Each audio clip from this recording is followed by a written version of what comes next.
दोस्तों, राजस्थान जीके के बहुत ही महत्वपूर्ण क्वेश्चन जिनके बारे में आज हम बात करने वाले हैं। आपके आने वाले कंपटीशन एग्जाम आरएस, एलडीसी, पटवारी, जिसके की एग्ज़ाम डेट भी आ चुकी है, फरवरी के आसपास इसका एग्ज़ाम होने वाला है। तो इन सभी एग्ज़ाम की दृष्टि से बहुत ही महत्वपूर्ण क्वेश्चन जिनके बारे में आज हम डिस्कस करने वाले हैं। दोस्तों, अगर आपने अभी तक चैनल को सब्सक्राइब नहीं किया है तो चैनल को सब्सक्राइब कर लीजिए और इसी तरीके से जो महत्वपूर्ण क्वेश्चन है उनके बारे में हम डिस्कस करते रहते हैं। बढ़ते हैं दोस्तों आज के फर्स्ट क्वेश्चन की तरफ। निम्नलिखित को सम्मिलित कीजिए। एक तरफ आपको खनिज दे रखा है, एक तरफ उससे संबंधित क्षेत्र दे रखा है। तो आपको बताना है कौन से खनिज का संबंध कौन से स्थान के साथ है। बात करें तांबड़ा की, तो तांबड़ा का जो संबंध है वो है आपके कल्याणपुरा से। संगमरमर की बात करें तो संगमरमर का जो है वो शिवगंज से, जो कि आपके कहाँ पर सिरोही के अंदर पड़ता है। शिवगंज जो है आपके सिरोही के अंदर पड़ता है, सिरोही।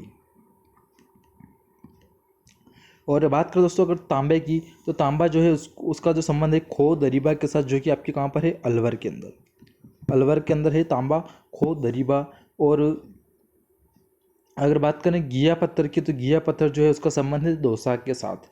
और जो तांबड़ा का हमने जो कल्याणपुरा बताया था, जो कल्याणपुरा है वो टोंक के अंदर है, आपको ध्यान में रखना है। तांबड़ा कल्याणपुरा टोंक के अंदर, संगमरमर जो है वो शिवगंज सिरोही के अंदर, तांबा जो है खो दरीबा अलवर के अंदर, और घिया पत्थर जो कि है उसका संबंध दौसा के साथ है। बढ़ते हैं अगले क्वेश्चन की तरफ।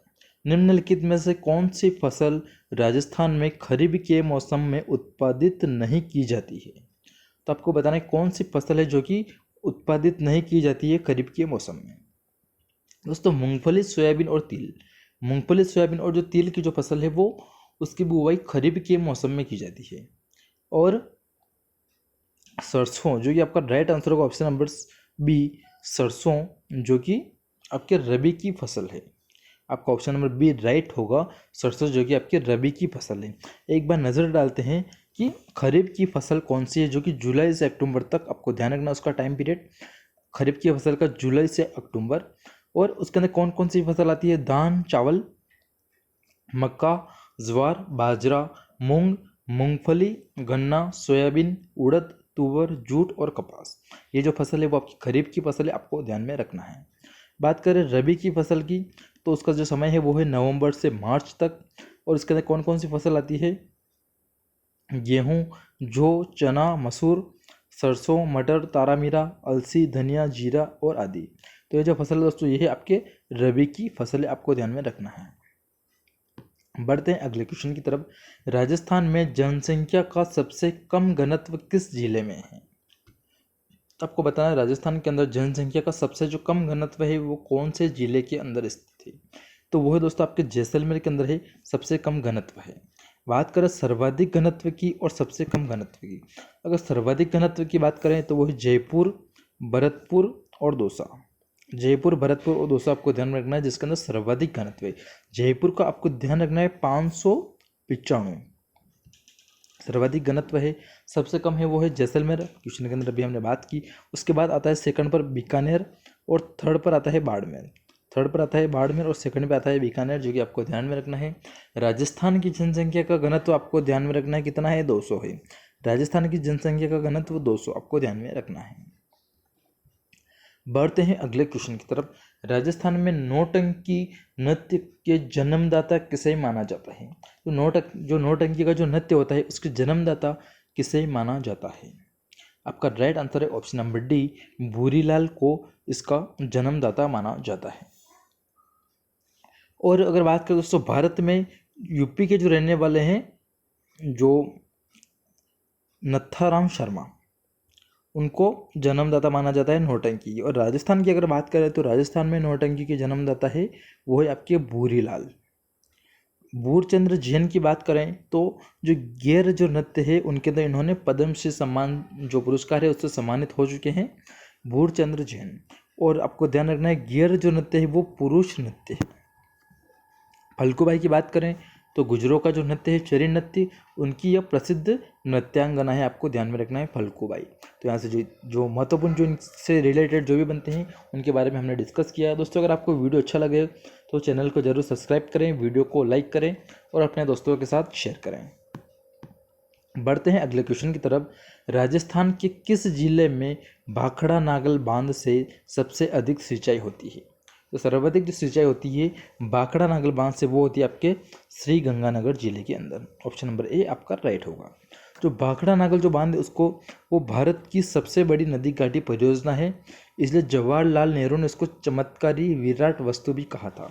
इसको चमत्कारी विराट वस्तु की जो है किसने, जवाहरलाल नेहरू ने इसको बोला था भाखड़ा नागल बांध परियोजना को।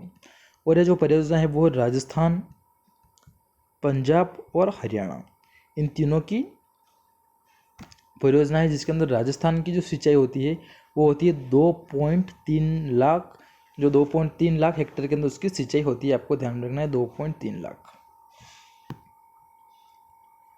निम्न में से सबसे पुरानी जनजाति है गरासिया, कथोड़ी, भील और मीणा। तो सबसे जो पुरानी जनजाति है वो है ऑप्शन नंबर सी आपका राइट होगा। जो भील जो जनजाति है वो सर्वाधिक सबसे पुरानी जनजाति है। और दोस्तों आपका रामायण के अंदर भी आपने इसका जिक्र देखा होगा। जो भगवान श्री राम है वो जो सबरी भीलनी के यहाँ पर बेर खाते हैं, तो इसका संबंध आपको पता चल रहा है यहाँ से कि इसका कितनी पुरानी जनजाति है। और जो साहित्य के अंदर जो भीलों का जो नाम है वो निषाद या फिर पुलिंद इनका नाम मिलता है। सर्वाधिक जो निवास करते हैं भील जनजाति सर्वाधिक निवास करती है उदयपुर के अंदर, आपको ध्यान में रखना है, बहुत ही महत्वपूर्ण क्वेश्चन है। और भील का जो अर्थ होता है वो होता है तीर कमान। और भील का जो अधिकांश क्षेत्र होता है उसको भोमट कहा जाता है, बहुत ही महत्वपूर्ण है, आपको ध्यान में रखना है। अगला क्वेश्चन है दीनबंधु मॉडल का संबंध किस प्रकार की ऊर्जा से है? तो दीनबंधु मॉडल का जो संबंध है वो कौन सी ऊर्जा से है? आपका राइट आंसर होगा ऑप्शन नंबर सी, बायोगैस से जो संबंध है वो है दीनबंधु मॉडल का संबंध बायोगैस से है। बढ़ते हैं अगले क्वेश्चन की तरफ। करणी माता के मंदिर में सफ़ेद चूहों को क्या कहा जाता है? दोस्तों करणी माता का जो मंदिर है देशनोक बीकानेर के अंदर है। और करणी माता का जो जन्म हुआ था वो हुआ था आपके जोधपुर के अंदर सुआप गांव के अंदर। और सफ़ेद चूहों को काबा कहा जाता है, ऑप्शन नंबर बी आपका राइट होगा। और चील का जो पक्षी है, जो चील के जो पक्षी है करणी माता का प्रतीक चिन्ह माना जाता है, जिसको स्थानीय भाषा में सवली कहा जाता है। आपको ये भी महत्वपूर्ण ध्यान में रखना है। दोस्तों इंस्टाग्राम के अंदर मैंने इंस्टाग्राम पे जो अपना जो पेज है मदर्स एकेडमी का, वहाँ पर मैंने एक पोस्ट डाली थी, उसके अंदर मैंने लिखा था करणी माता रोप वे के बारे में। तो वहाँ पर बहुत सारे दोस्तों ने वहाँ पर कमेंट किया था कि करणी माता का जो मंदिर मैंने रोप वे उदयपुर के अंदर बताया था कि जो फर्स्ट जो रोप वे है सुधा माता मंदिर जालोर, सेकंड है करणी माता उदयपुर और थर्ड जो है सावित्री माता पुष्कर। तो वहाँ पर बहुत सारे कमेंट आए थे कि सर करणी माता का मंदिर उदयपुर में नहीं है, वहाँ पर है देशनोक बीकानेर के अंदर। दोस्तों देशनोक बीकानेर के अंदर भी इनका मंदिर है और मंचापूर्ण करणी माता का मंदिर उदयपुर के अंदर है, जहाँ पर राजस्थान का दूसरा रोप वे है। बढ़ते हैं अगले क्वेश्चन की तरफ। राजस्थान में केंद्रीय शुष्क बागवानी संस्थान कहाँ स्थित है? तो राजस्थान में केंद्रीय शुष्क बागवानी संस्थान जो स्थित है वो है आपके बिछवाल, जो है आपके बीकानेर के अंदर। बिछवाल बीकानेर के अंदर आपकी जो संस्था है वो आपके वहाँ पर स्थित है। बढ़ते हैं अगले क्वेश्चन की तरफ। राजस्थान में मूसी महारानी की छतरी किस जिले में स्थित है? दोस्तों बहुत ही इजी से क्वेश्चन है, लेकिन बहुत ही महत्वपूर्ण जो भी क्वेश्चन है, जो कि आपके एग्जाम में बहुत बार रिपीट होते रहते हैं और एग्जाम की दृष्टि से वापस इनको पूछे जाने की संभावना बहुत ज़्यादा है। तो मूसी महारानी की जो छतरी है वो आपके ऑप्शन नंबर बी अलवर जिले के अंदर स्थित है।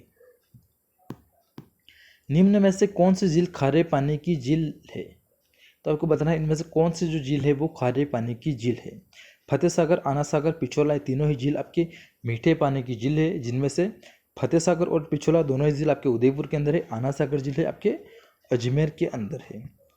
पंचभद्रा जो झील है वो खारे पानी की झील है, जो कि आपके बालोतरा बाड़मेर के अंदर है और पंचा नामक बिल ने यह झील बनवाई थी। अगला क्वेश्चन है पूर्वी बेसिन मैदान का भाग नहीं है। तो आपको बताना है कौन सा जो भाग है वो, कौन सा जो बेसिन है वो पूर्वी बेसिन मैदान का भाग नहीं है। तो आपका राइट आंसर होगा ऑप्शन नंबर डी, लूनी जो बेसिन है वो पूर्वी बेसिन मैदान का भाग नहीं है। बढ़ते हैं अगले क्वेश्चन की तरफ। भारत में नमक उत्पादन की दृष्टि से राजस्थान का कौन सा स्थान है? तो राजस्थान का जो स्थान है वो है आपका तृतीय स्थान। सबसे ज़्यादा होता है वो होता है गुजरात के अंदर, सेकंड पर होता है तमिलनाडु के अंदर और थर्ड पे होता है राजस्थान के अंदर। राजस्थान के अंदर लगभग 12% के आसपास होता है, जिसमें से सबसे ज़्यादा होता है राजस्थान के अंदर सांबर झील के अंदर। राजस्थान में सर्वाधिक होता है सांबर झील से, जो कि 8.7% नमक उत्पादन होता है। बढ़ते हैं अगले क्वेश्चन की तरफ। आर्य सभ्यता के लोग किस खाद्य पदार्थ से अच्छी प्रकार परिचित थे? तो आर्य सभ्यता, जो कि उसके अन्य नाम भी हमने बहुत बार पहले डिस्कस कर चुके हैं, उनसे बहुत बार क्वेश्चन पूछे जा चुके हैं। तो आर्य सभ्यता के अन्य नाम आपको पता है, ताम्र नगरी, और जो कि वहाँ पर तांबे के औजार का जो केंद्र रहा है, इसलिए वहाँ पर ताम्र नगरी उसका नाम आपको ध्यान में रखना है। और यहाँ पर क्वेश्चन पूछा गया है कि कौन से खाद्य पदार्थ से अच्छी प्रकार से जो परिचित थे? तो आपका राइट आंसर होगा ऑप्शन नंबर सी, चावल से अच्छी तरीके से परिचित थे। अगला क्वेश्चन है, दिलवाड़ा स्थित आदिनाथ मंदिर का निर्माण किसने करवाया था? तो दिलवाड़ा स्थित आदिनाथ का जो मंदिर है उसका जो निर्माण है, बहुत बार ये क्वेश्चन हम रिपीट हो चुका है, तो आपको ध्यान रखना है, आप सभी को पता होगा, आप कमेंट सेक्शन में लिखिए इसका जो निर्माण है वो किसने करवाया था। तो विमल शाह आपका राइट आंसर होगा। और ये कहाँ पर बना हुआ है दोस्तों? सिरोही के अंदर, माउंट आबू के अंदर, आपको ध्यान में रखना है। बढ़ते हैं अगले क्वेश्चन की तरफ। आर्य सभ्यता को एक विशेष सभ्यता माना जाता है, वह है? तो ये क्वेश्चन अभी दो क्वेश्चन, इससे जो पहले वाला क्वेश्चन था उसके अंदर हमने डिस्कस किया है कि आर्य सभ्यता जो कि ताम्रयुगीन सभ्यता है, आपको पता है, और अभी हमने इसका बारे में डिस्कस किया है, जो कि आपकी कहाँ पर है दोस्तों? उदयपुर के अंदर है, जो कि आपको ध्यान रखना है। ठीक है दोस्तों, उदयपुर के अंदर है। और इसको जो उदयपुर के अंदर आहड़ नदी और बेड़च जो नदी है, आहड़ नदी उसी का ही नाम है, बेड़च नदी उसके किनारे यह जो सभ्यता है वो विकसित हुई है। बढ़ते हैं अगले क्वेश्चन की तरफ। महाशिवरात्रि का पशु मेला कहाँ आयोजित किया जाता है? तो महाशिवरात्रि का जो पशु मेला है वो कहाँ पर आयोजित किया जाता है? करौली, भरतपुर, सवाई माधोपुर या फिर बीकानेर? तो महाशिवरात्रि का जो पशु मेला है वो आपके करौली के अंदर जो है आयोजित किया जाता है, जो कि फाल्गुन माह में कृष्ण पक्ष के अंदर, जो कि 14 को इस मेले का आयोजन किया जाता है। बढ़ते हैं अगले और लास्ट क्वेश्चन की तरफ। स्वतंत्रता सेनानी और शहीद सागरमल गोपा कहाँ के निवासी है? तो आपका राइट आंसर होगा option number C, Sagarmal Gopa जो है जैसलमेर के अंदर उनका जन्म हुआ है। तो आपको ध्यान में रखना है, बहुत ही महत्वपूर्ण क्वेश्चन। दोस्तों अगर आपको वीडियो अच्छा लगा हो तो अपने दोस्तों के साथ शेयर करें, लाइक करें, और अगर अभी तक आपने चैनल को सब्सक्राइब नहीं किया तो चैनल को सब्सक्राइब करें। धन्यवाद। जय हिंद, जय भारत।